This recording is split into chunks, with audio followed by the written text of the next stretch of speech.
get my shoes and out the door. 5, I'm alive. 6, 7, 8, feeling great. Hello, loyal BYWG podcast tribe. For the last 2 years, Dr. Mike, Dr. Wanda Lee, and myself carefully every month curated and selected a product of the month and the book of the month that we felt would have tremendous benefit to your physical, chemical, and emotional wellness, and we will continue to do this. However, as we enter into the new year, the year 2019, we have one of the most exciting announcements to share with you all since the inception of our lifestyle-driven company. For January 2019, we are keeping the product of the month in-house. Behind the scenes, we have been diligently working on the BYWG nutritional supplement line, and we are proud to announce that they are now available. All of our BYWG nutrition supplements and formulas are custom designed by your doctors and created specifically so that we know exactly what's in your supplements. No unnecessary fillers, no cheap substitutions, no gluten, no dairy, no wheat, no soy, no corn. Only what you expect with high quality and value. All of our formulations are hand blended in small batches, less than 100 bottles, so we can control the quality and quantity of each capsule most effectively. So the question I ask you is, do you know what's in your current supplements? We know what's in ours, and now you do too. If you go to our website, www.beyondyourwildestgenes.com, click the tab that says Nutritional Supplements. On this page, you'll find the full information sheets for each of the products, a library of published scientific references on these amazing ingredients, and most importantly, a customized supplement questionnaire to help us guide you in your choices. Once you complete this, you can decide to purchase, and you will receive a 10% discount code for your first purchase. So let me give you a little glimpse into our first 8 unique supplements. Number 1, Stress Rebalancer. This is a unique blend of the adaptogen ashwagandha, amino acid 5-hydroxytryptophan, antioxidant glutathione with several other additions as a one-stop shop for managing the physical impacts of stress. Number 2, Bone Health Plus. This supplement is so much more than just calcium. Number 3, Digestive Boost. Do you have a difficult time digesting gluten and dairy? This formulation includes the DPP4 enzyme specifically designed to combat the occasional or not so occasional gluten and dairy exposure. Number 4, Joint Formula Plus. This is a powerful blend of building blocks associated with joint and cartilage repair. Number 5, Probiotic Power. 25 billion CFUs per serving, including 9 lactobacillus and bifidobacter strains, including the probiotic powerhouse L. reuteri. Number 6, A Burst of Sunshine. This is our version of the ever-important vitamin D3. Number 7, Turmeric Boost is the BCM 95 version, which has been proven to be 7 to 9 times more bioavailable than the standard 95% curcumin extract. And finally, number 8, Magnesium Glycinate. Magnesium is one of the most common nutrient deficiencies, so this unique form of magnesium is bound to glycine to make it body-friendly, highly absorbable, with no concern for bowel upset. We highly suggest you go take our quiz at the website. We know you will be impressed. Getting the most out of your healthcare dollars are extremely important to us. Our supplements represent the best of the supplement world. Enjoy the upcoming podcast. Hey everybody, welcome back to the Beyond Your Wildest Genes podcast. I'm your co-host today, Dr. Mike Akinfora, and I am thrilled to have Ann Cairns back with me today. Ann, how are you? I'm great, Michael. Nice to be on. It is great to have you back. So as I was reading through some of my emails, I saw a tremendous blog post that you wrote called A Powerful 7-Step Process to Reflect on Your Year. And I reached out to you hoping to get you back on the show so that we could go over this. It's a brilliant post. Oh, thank you so much. I'm glad you... I'm thrilled to have you back. So I'm going to just read Julie's bio, and then we're going to get into this article. Julianne Cairns' life mission is to empower people to live an abundant life free from false beliefs. In this spirit, she wrote The Abundance Code, How to Bust the 7 Money Myths for a Rich Life Now. That was by Hay House in 2015, and has spearheaded the Abundance Code documentary released worldwide in June 2016 to help people everywhere make a shift to the abundance mindset and seek joint solutions to the most pressing challenges facing our planet. Trained as an economist and statistician, Julianne has over 25 years of experience in the fields of wealth creation, financial market education, and financial advice. It was through her long years of working in this space of educating people on the steps they could take to create financial abundance that Julianne realized some of the biggest blocks people face. People often fail to grow their wealth and abundance even when they have a strong desire to do so, even when they have all the knowledge they should need, and even when they make the consistent efforts. Why? Julianne discovered that this happens when they are not addressing their limiting subconscious code. This is the shift that needs to happen before any desire, knowledge, or effort can bear fruit. It was this realization that motivated Julianne to write her book, The Abundance Code, and to direct a 90-minute documentary interviewing over 15 thought leaders about abundant thinking, also called The Abundance Code. Julianne chooses to spend most of her time in one of the most beautiful places on earth, Queenstown, New Zealand. Well, welcome back to the show. Thank you, Michael. So for people who haven't read your book, The Abundance Code, and that will be linked in the show notes, can you give the folks your background? Sure. Well, I think you covered it pretty well in your bio of me. I was originally trained as an economist and a statistician, and I worked for the Reserve Bank of Australia, and I worked for a big merchant bank here in Australia called Macquarie Bank. And then after moving on from that career, I went into the field of teaching people how to trade financial markets because that was my area of expertise. And yeah, as you mentioned, I discovered that, usually what is holding people back is not that they don't have the knowledge, not that they don't have the desire, and not that they're not making effort. It's usually that they do not have what I call subconscious alignment. So they don't have the alignment of their subconscious beliefs with their conscious goals. And when you don't have that alignment, the gap between what you subconsciously believe to be possible and what you consciously desire, that gap is called frustration.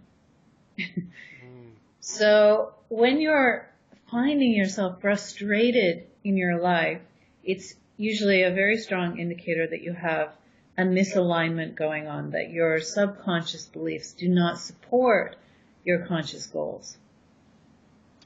That is brilliant. And I credit you, along with some coaching. I have 21 years in practice and really did a lot of work last year on this specific thing. And it was 21st year of practice. We had our best year ever. We really created value above and beyond what we had done in the past, and it was reflected in our bottom line. So I want to thank you publicly for what you did in helping me to help others, which is brilliant. Oh, fantastic.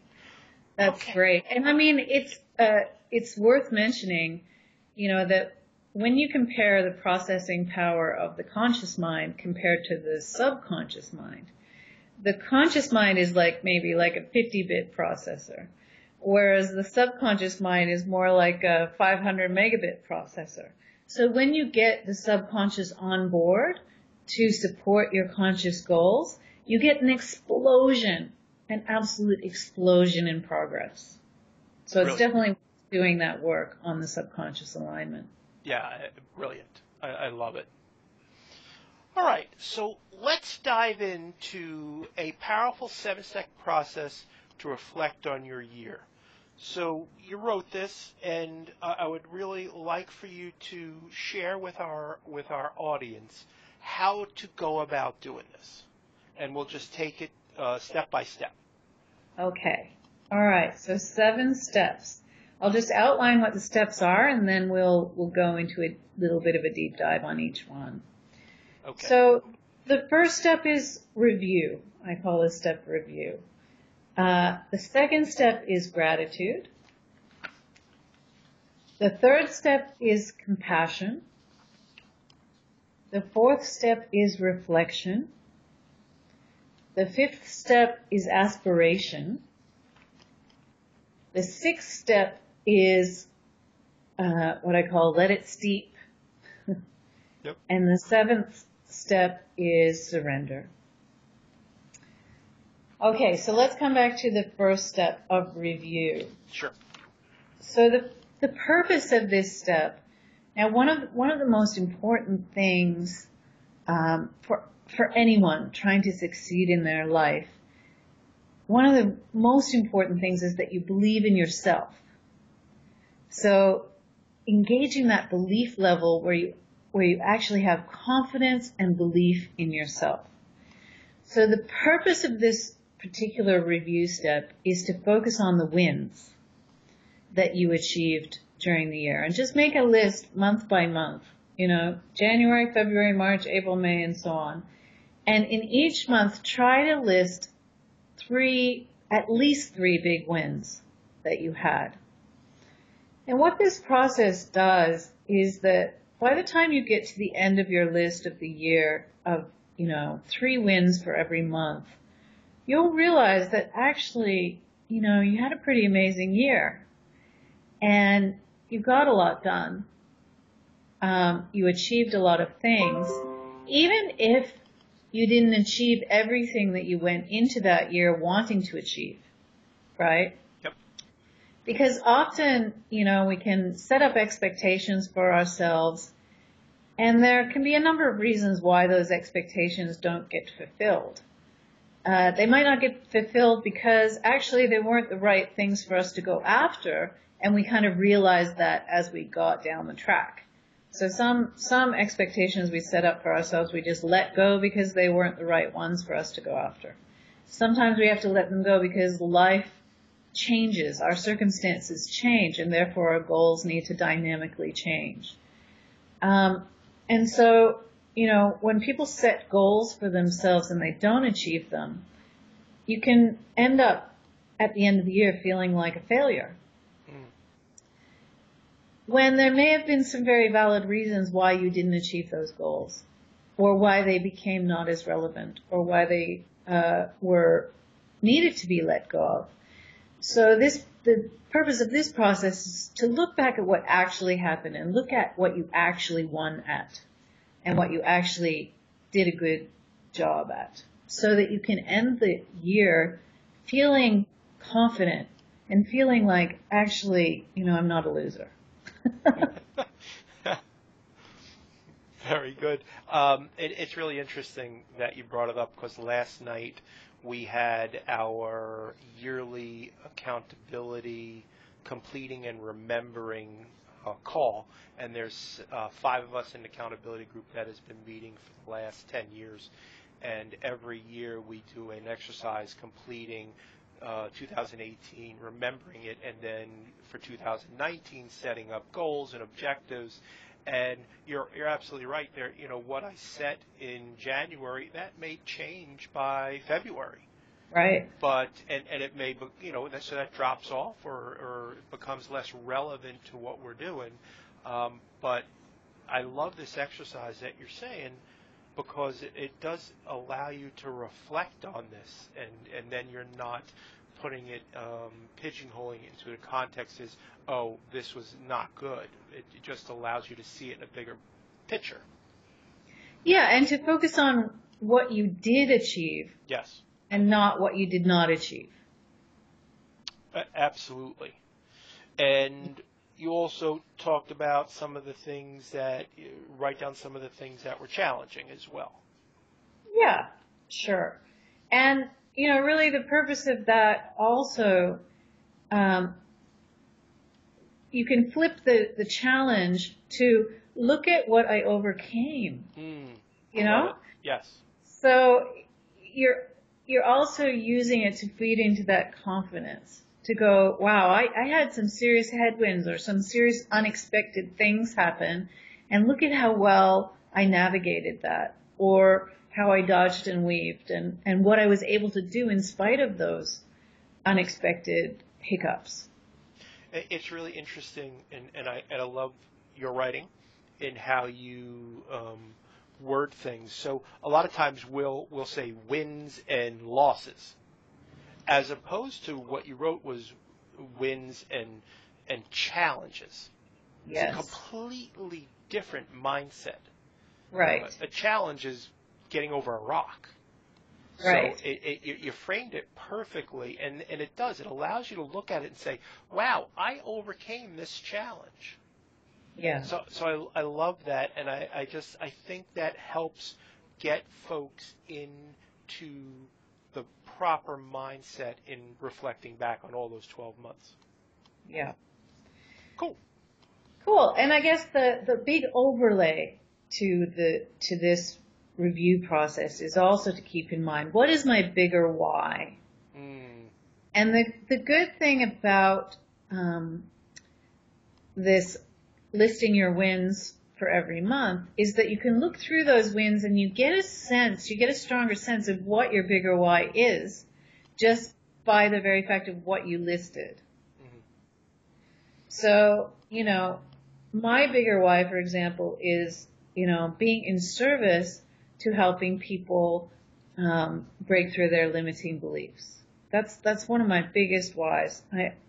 And when I take that to a meta level, everything I do is I'm most motivated by being in service to something greater than just myself.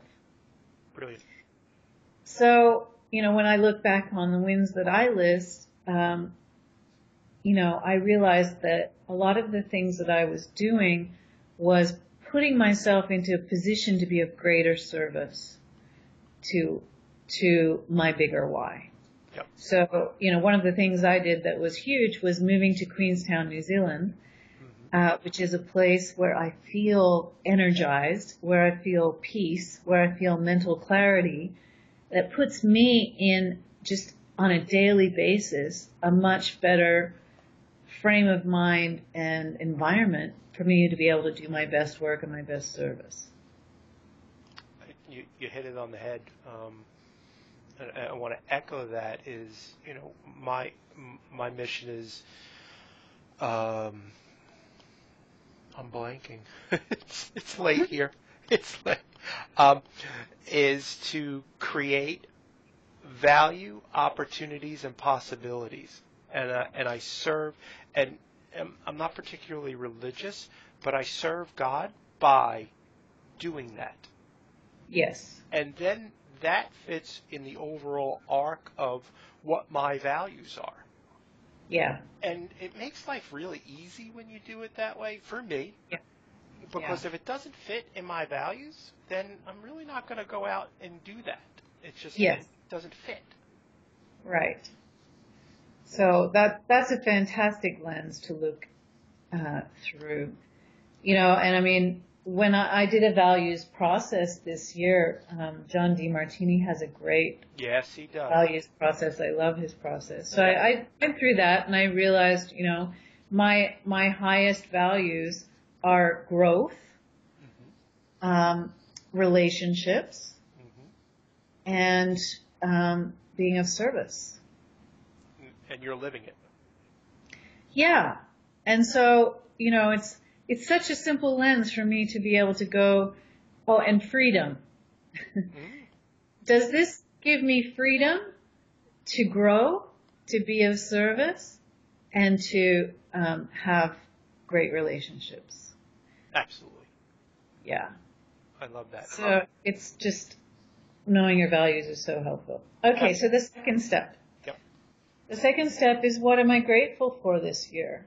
So looking back on that list and going, what am I so grateful that happened and that I did and that I was exposed to, or that I learned, or, And for me, it was, I was, with respect to my move to Queenstown, I was so great. That impetus to move came like a bolt of lightning. One minute I didn't know I was moving. The next minute I was 100% sure I was moving. It wasn't even on my radar 1 minute, and then suddenly I knew, oh wow, this is what I'm doing. And it had so many, domino effects, of course, and logistical impacts. So that's an example of, I started the year without that goal. I didn't know that was going to be something that happened in 2018. It wasn't until March 2018 that I had this sudden aha, I need to move to Queenstown. Huh. Well, that changed my entire year. Sure. And so goals that I may have set at the beginning of 2018, many of them were suddenly irrelevant because there was this more important goal of getting the move to happen and many logistics around that. So, yeah, it's a great example. And I was really grateful that I followed my intuition. Sure. And I didn't question it. I felt the truth of it, and I just went, okay, I'm all in. Let's do it. And literally within days, I booked an agent to sell my property in Sydney, and, the entire thing was underway. I love that. And here's the thing, folks, in what Julianne's saying. If you're living true to your values, and you have, and this is what I think we've lost as a society, but if you're living true to your values and you have an intuition, you need to follow it. Yeah. And I think we've lost that. Like we lost that ability to be open to the signs. Yeah. And there's something that happened that you said, oh my God, I'm gonna go to Queensland. That's it. Yeah. You were open to it. Yeah. Very cool. Exactly. And I think that's where, the foundational basis of step one, which is to remember all your wins, remember the things that are giving you confidence and the belief in yourself. That's the basis for being able to follow your intuition, because there'll always be so many voices of other people telling you what you should do, what their advice is, et cetera, et cetera, et cetera. And you need the confidence of your convictions. Mm-hmm. And without confidence in yourself, yes, and belief in yourself, it's hard to have that. 100%. 100%. Okay, so the gratitude step is really, about moving yourself towards a good feeling about your life and remembering all the wonderful things that you experienced, many of which may have been unexpected and, gave you wondrous benefits that you could not have foreseen, that you could have not have planned for. Yeah. So in this gratitude process, I have a few questions that are really helpful. Sure. What am I grateful for this year? Just kind of making a list. Who was there for me? Mm-hmm. This is a really important one. To realize how supported you actually are. Yep. And how many different people give you support in different ways. Good one.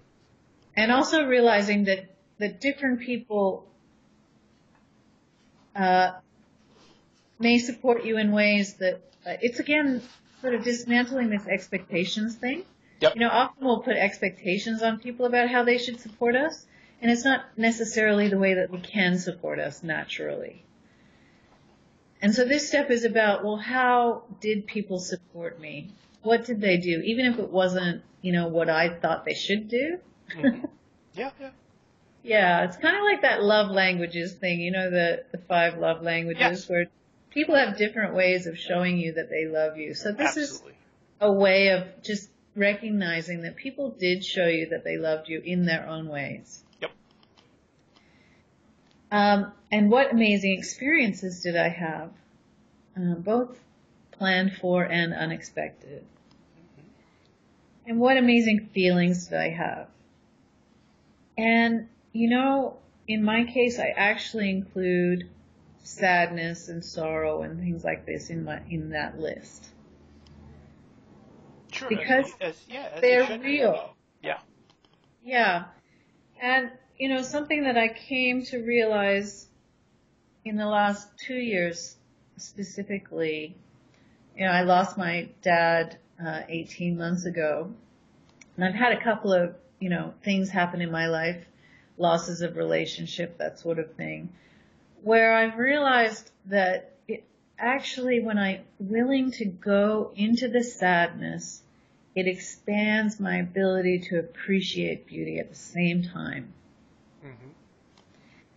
And it occurred to me that the symbol for the heart is, two curves that curve in opposite directions and join together. And I kind of had an epiphany that why do we use that symbol of the heart? And the epiphany I had was that perhaps it's because a full heart holds both joy and sadness in equal measure. That's very John DeMartini of you. We've our accountability group has taken his seminar together in Colorado, and there is always experience. Yeah. There's always the yin and the yang. There is always the universe won't have it any other way. Right, and trying to force our experience to face all in one direction. Mm-hmm. Which, many of us have been conditioned to do, to deny the shadow side and to deny the darker experiences and to pretend that everything's good and everything's fine. Yep. And it really does, it costs us a lot to deny those experiences. It costs us a lot of energy, our life force energy. When we stop denying it, we get a lot of our energy back. Yes. That's what I've come to realize. Yeah. Brilliant, absolutely.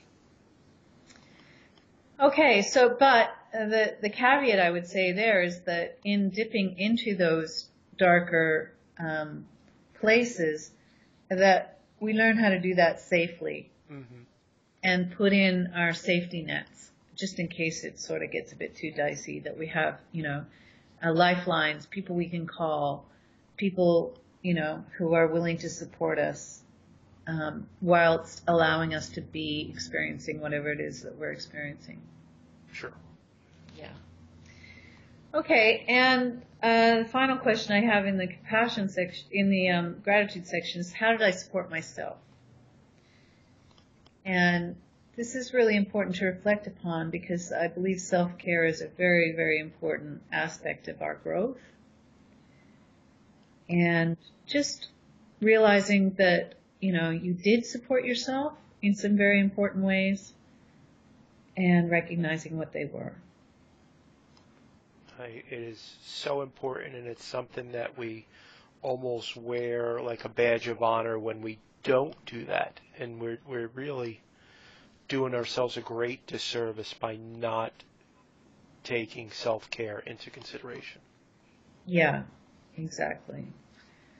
And, it's funny because when you look at elite athletes, some of the studies on elite athletes have shown that those who spend more time in rest and recuperation actually perform better. Which I find fascinating. Yes. Yeah. And, engaging the power of the mind as well. Sure. Those who use visualization. And so, visualization is a great way that we can support ourselves without actually, doing. Yep. Just taking the time to have time to rest and recuperate and visualize during that time how we want to be living, feeling, being. What we want our life to look like. You look at high performers, like you're saying, and one of the threads that they have in common is they all meditate. I mean, that's as simple as it gets. Whether you're focusing on your breath or heart rate, but when you go across, you listen to interviews out there in interwebs. It is a preponderance of thought leaders and successful people that do this on a regular basis. Yes. Yes. I found a great tool that I've been using for the past 2 years.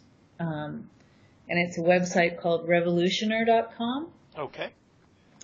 And it's a 12-minute music track that is a different track every day that does brainwave entrainment. Cool. Love it. So it's a kind of meditation, a little bit of a meditation on steroids, if you like. Very nice. I'll include that in the show notes. Great. That's been helping me a lot. Cool. So, yes, I agree, meditation. But also whatever you find supports yourself. For me, it's like one of the things was fresh air. Fresh air is incredibly regenerative to me. So, getting out into nature, being by trees. It's really funny that you mentioned that because there was just an article about doctors in New Zealand that prescribe hiking. Yeah. It's hysterical. And, in Japan, I used to live in Japan, they call it forest bathing. Love it. Yeah.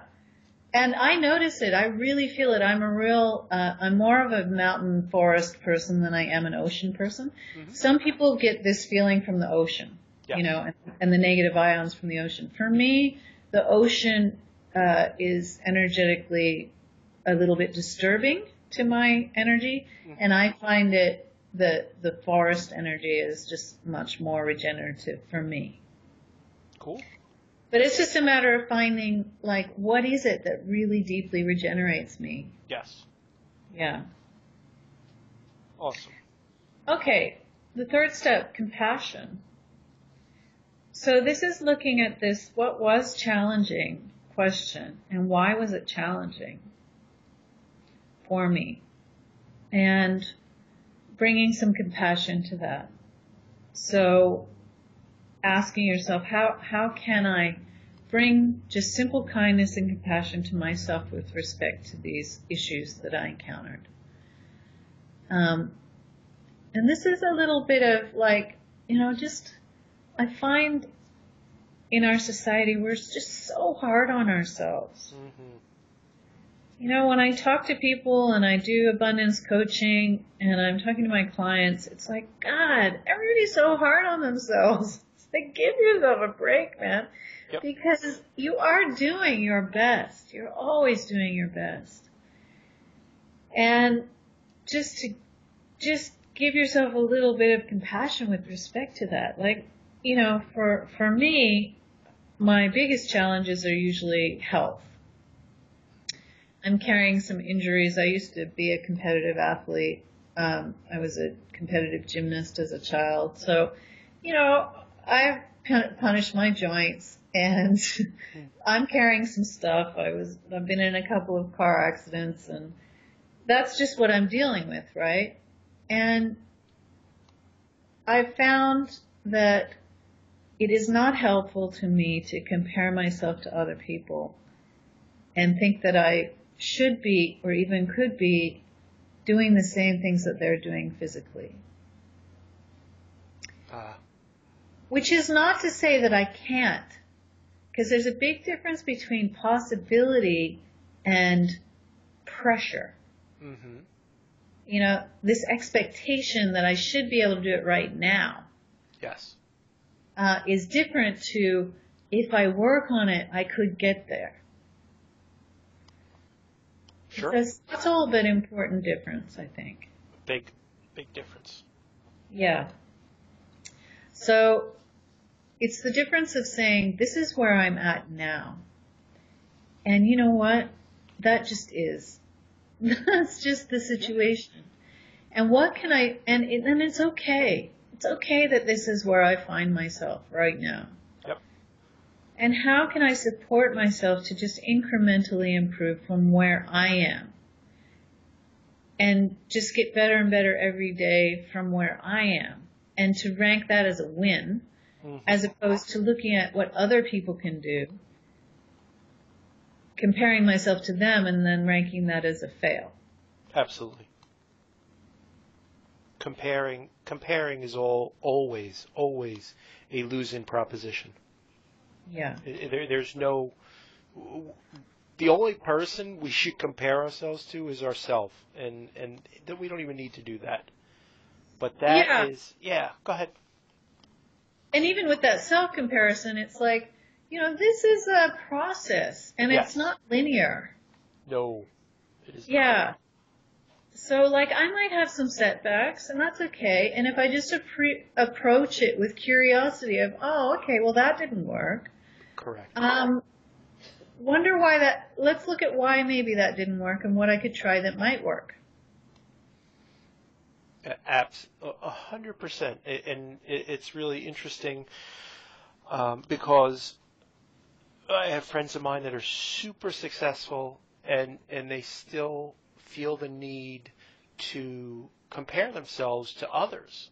And you're always going to find somebody that's more successful or better looking, has more money. On the outside. Yeah. It's silly. And you can look at yourself and say, I can't possibly climb Mount Everest today. Well, no. But it's a process. And you can start by taking the first step and getting yourself into hiking and mountaineering. And, if you set that goal for yourself, anything is possible. Yeah. So I like that. This is where I'm at right now. That's a brilliant statement. Yeah.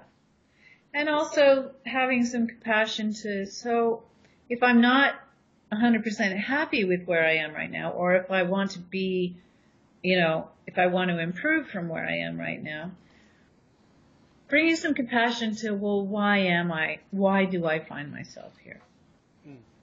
And I'll just give you a very personal example. A couple of years ago, I had my heart broken in a relationship, and I've noticed since then that I've put on weight. And so, I'm not 100% happy with where my weight is, but when I really look at it deeply, I can acknowledge that I'm afraid to be too attractive because I'm afraid to have my heart broken again. Yep. Yeah.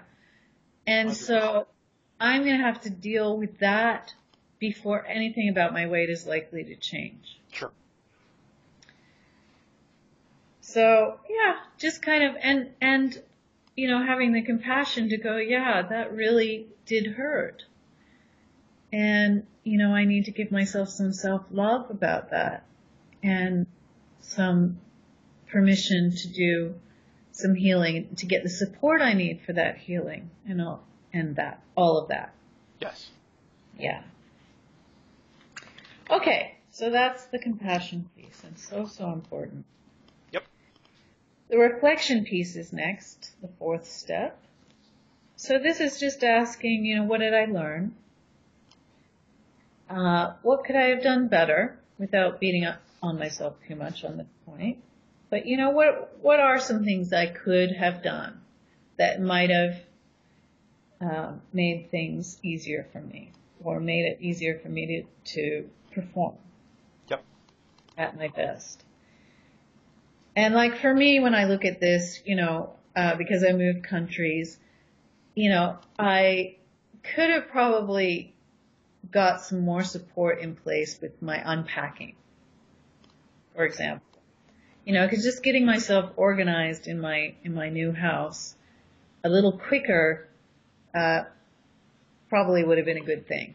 And I could have hired people to help me with that. I didn't have to do that all myself. And similarly, just kind of setting up my little daily accountability and support appointments, like regular Pilates appointment, getting a cleaner in place, getting someone to help me with my food prep, or, ordering in some really healthy pre-prepared food, stuff like that. Sure. Yeah, absolutely. I look at those things and I'm like, I could have put in more support for myself. And I can totally see how that would have helped me perform at a higher level. Absolutely. It's interesting. When we look at how, I mean, we could always look at that and how could we have made it better. And I think that's a really good exercise just to give it some context and do it in a loving manner, as opposed to saying, I could have done it this way, just in a really, again, it's more of a self-care where, we can always do things better. Yeah. So, Cool. Good stuff. And how do I feel about my life in the past year? Like, Yep. Did I do some great things? Do I feel proud of myself? Sure. Did I have fun? Do I feel like I contributed positively to the world? Did I let go of some things that were holding me back? Do I feel good about that? Great So question. this is more also coming back around to how'd I go with my bigger why? How do I feel with respect to that? Yep. Yeah. It's a great question. Cool. Okay, next step. Yep. Number 5 is aspiration. So how can I build upon the lessons that I learned in 2018 to help make my 2019 absolutely rock? And for me, my little list is immediately in January, about a week after I get back to New Zealand, my daughter's away at camp, because it's summer for us. Sure. My daughter's away at camp. My co-parent also is away, so I have 2 weeks totally by myself. So I've already planned a deep reflection retreat for myself. Very nice. Perfect. And so that gives me, the next couple of weeks to clear my slate, get everything on my to-do list done so that I can have a week just to enter silence and have a deep spiritual retreat. Also on my list is to put that support stuff from the what I could have done better in 2018, put in my support measures, schedule the appointments with my Pilates instructors, figure out my food, how I'm going to support myself on that front, regular healing appointments, and like get them in the calendar. Love it. And for me, I want to schedule more fun. So actually sit down with my daughter and decide what do we want to do that's just super fun, and get that in the calendar too. Oh, that's good. Put it in the calendar. Yeah. I like that. Yeah. And then, I have my business goals and coaching, expanding my coaching business, developing a coaching certification program. I've got some goals. Cool. So, I just kind of jot them down. But the thing that I do with goals is I try not to get too attached to them.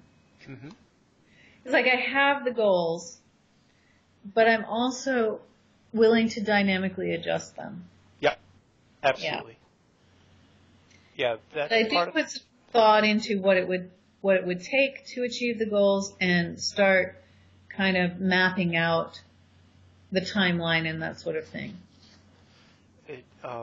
It's really funny. We, again, our accountability group, we call them objectives. It's just another name for goals. And we write yearly. We've had exercises where we've done 5 years, but we do a yearly one, and then we break it down into quarters because they do change. They absolutely change as you go through the year. Yeah. So, and I want to, I'm allowed, and for 2018, the allowing part in reflecting on this was allowing myself to be vulnerable. Yeah. Because I do a lot of the CEO type stuff, and when I could be more vulnerable, I could be vulnerable with my accountability group, obviously vulnerable with my wife, but in the context of being coachable to help me through this process that I went through and started with your book and went into a class that I took alongside of it, and then the coaching sessions really helped to redefine who I am. It was brilliant. Yeah. Yeah. That's great. Yeah. Yeah. Okay, and so the other part of the aspiration step is, how do I want my life to feel? And for this, again, I do like to come back to, well, what is my bigger why? Yep. And I like to just come up with 5 or 6 words that I associate with the feeling state that I want to have. Cool. So my words for 2019 are alignment, Perfect. fun, Mm-hmm. inspiring, profound, wonder, and love. Awesome.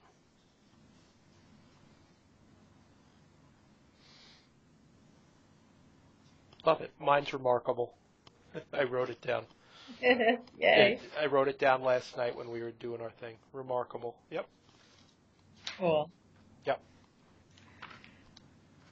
Okay, so the 6th step is, once you've done all that, is just let it steep. Like a good pot of tea. There you go. Throw it all in the pot and take, my friend calls this conscious forgetting. So know that you've thrown it all in the pot and then let it go. And let things that want to bubble up to the surface from that bubble up. Yep. Without forcing them out, Yes. Yeah, and so I find a good way to do this is just, having quiet moments, some do nothing moments, or moments where your mind is completely otherwise occupied. Like I used to do a lot of swimming, and swimming was great for this because I'm doing laps and I'm grinding it out, Mm-hmm. and my body is completely occupied, my lungs are completely occupied, I have a rhythm going, and then my mind really is just free to just chew some stuff over. Yeah. And so incorporating that space. Sure. To just chew stuff over and let it steep. Absolutely. Yeah.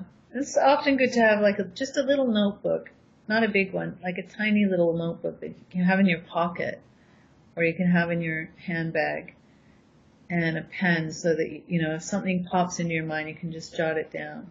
Yep. Yeah. And then the final step is surrender. So this is where I acknowledge that all of my best laid plans may change. Yep. And they may change for reasons that I cannot predict, Yep. And that's okay. And so in this stage, I'm saying, look, to my higher power, or, sometimes for people who don't believe in God, Mm-hmm. you can just think of this as your super consciousness, right? That there's a level of your own consciousness that, in effect, is beyond time, that doesn't operate in the constraints of time, and that has a certain wisdom that is timeless. And so, I surrender to that part. that is guiding me Sure. always and in all ways and in ways that I do not understand with my conscious lens. Ah, I love that. That's brilliant. And that this part of me wants my highest good, my true potential to unfold. And I trust it.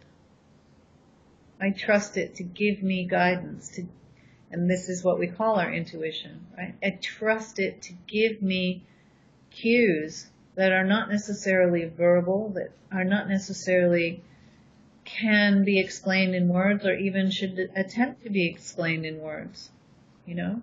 Yeah. And I am willing to hear those prompts, and I'm willing to follow them to the best of my ability, acknowledging that at the same time I may also have fears come up, and I may have resistances come up, and I may need to deal with those before I can, fully jump in, boots and all. That is sweet. Right on the mark. Wow, that was, I really, that's exciting. It was really well laid out. So we have, I don't know, almost 3 million downloads. The show continues to grow every week. Is there anything you'd like to say to our audience before we get off tonight? Well, I love the work that you're doing because I think the premise behind what you're doing is that we're capable of so much more than we realize. Mm. And when we stop limiting ourselves with respect to what we believe we're capable of, and we start opening ourselves up to possibility and unlimited possibility, Yep. and aligning our belief system with that unlimited possibility, the things that can happen in our lives, it's like, I think when you really align with that, it's like watching the best story ever unfold, and it's your own story. Yes. Absolutely. It's like the best story ever told. It's got so many layers and so much subtlety and so much, beauty. Yep. That it's awe-inspiring and astounding. And I say that without ego. Mm-hmm. Because, part of it is moving into that witnessing space where you witness yourself becoming all that you can be. Cool. I had to write that one down. Aligning. I think what you said was aligning ourselves with the unlimited possibilities. Yeah. That is a keeper right there. I might have to co-opt that. Julianne, where can people find you on the internet?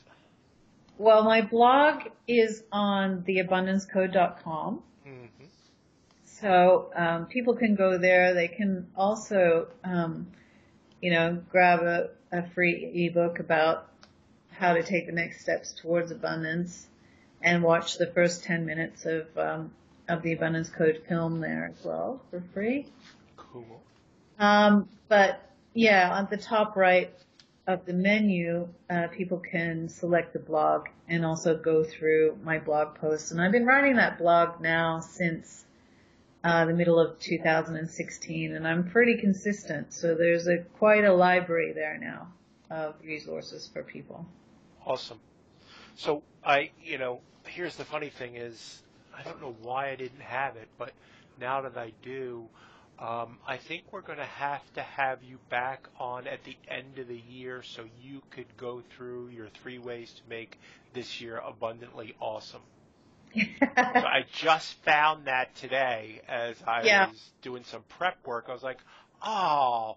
So I think for the end of 2019, we could set up 2020 by having you on the show again, if that is possible. Absolutely, would love to. Awesome. It'll give us all something to look forward to, and we can talk about how awesome our 2019 was. Yeah, great. Cool. All right, wonderful to talk to you as always. Wonderful to talk to you. Folks, if you like what you heard, please do us a favor and leave a review on iTunes. It helps us help others find the work we're doing here. I want to thank Julianne again for being on the show, and we will see you soon. Ciao.